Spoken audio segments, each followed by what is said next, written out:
आगे बढ़ते हैं मैडम।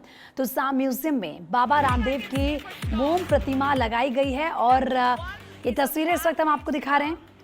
मोम प्रतिमा के साथ खुद बाबा रामदेव नजर आ रहे हैं और बिल्कुल उसी योग अवस्था में जिसमें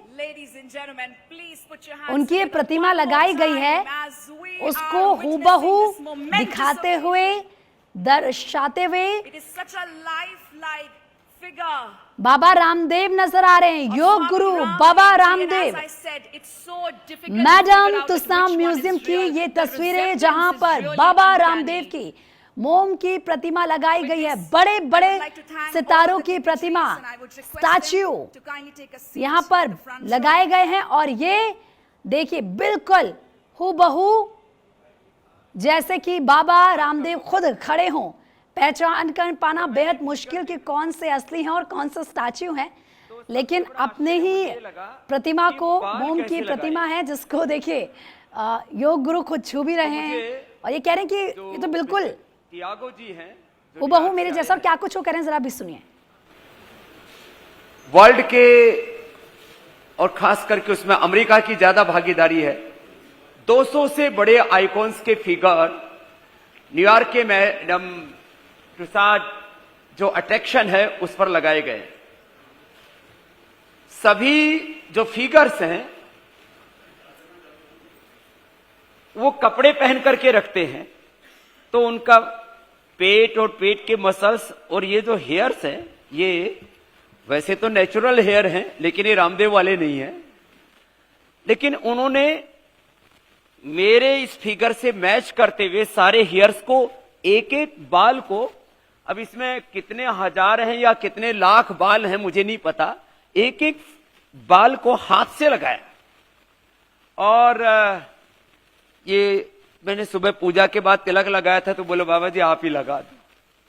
अब इस पूरे पुरुषार्थ में 2018 में मैं मैडम तुसाद का जो लंदन का अट्रैक्शन है वहां पर गया था। वर्ल्ड में 24 ऐसे अट्रैक्शन हैं और न्यूयॉर्क का उसमें सबसे बड़ा है।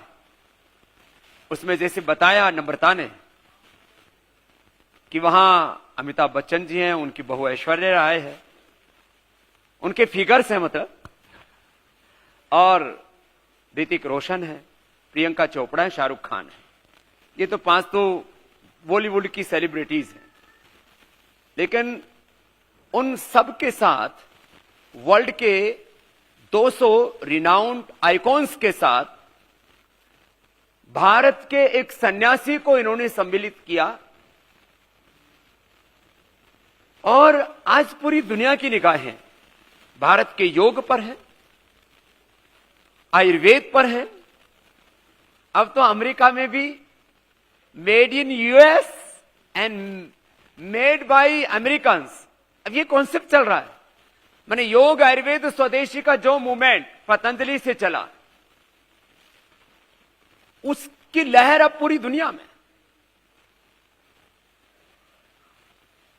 नैतिक एथिक्स और स्पिरिचुअलिटी, नैतिकता और आध्यात्मिकता पर आधारित ऐसी शिक्षा जिसमें भाषा का बोध हो, विषयों का बोध हो, knowledge of language, knowledge of subjects, इसके साथ करिकुलम में कैरेक्टर बेस्ड, स्पिरिचुअलिटी पर बेस्ड, रूट बेस्ड एजुकेशन पूरी दुनिया को मिले, इसके लिए बहुत बड़ा कार्य पतंजलि से चल रहा है।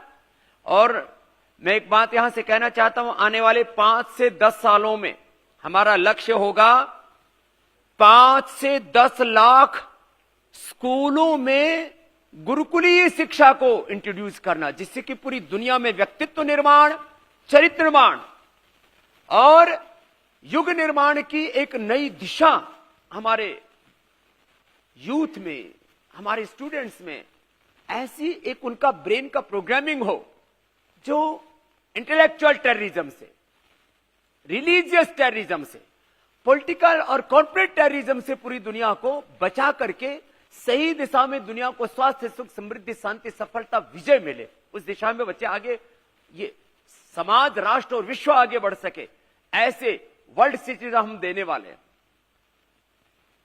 पूरी दुनिया में अब जो हेल्थ सीकर्स हैं वो चाहते हैं कि उनको उनके बीपी से, उनके शुगर से, उनके थायराइड, अस्थमा, आर्थराइटिस से मुक्ति मिले।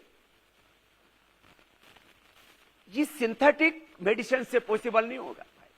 इसलिए पूरी दुनिया की निगाहें भारत की ओर हैं और मैडम टुसाड के अंदर ये जो प्रयत्न है, मैंने पूछा भाई तुम एक मोम की प्रतिमूर्ति, उसको जीवंत स्वरूप उसमें प्रदान करते हैं, इसलिए इसको ये वैक्स फिगर बोलते हैं, उसको प्रतिमा या उसको दूसरे शब्दों से वो नहीं नवाजते। तो बाबा रामदेव को आप खुद से सुन रहे थे, अपनी प्रतिमा को वो छूते हुए और ये कहते हुए कि हूबहू एक एक बाल भी उसी तरीके से लगाया गया जैसे बिल्कुल वो हैं। और पतंजलि ने तो ये तक दावा किया है कि yoga guru Baba Ramdev Madame Tussauds museum में जगह पाने वाले पहले भारतीय सन्यासी हैं।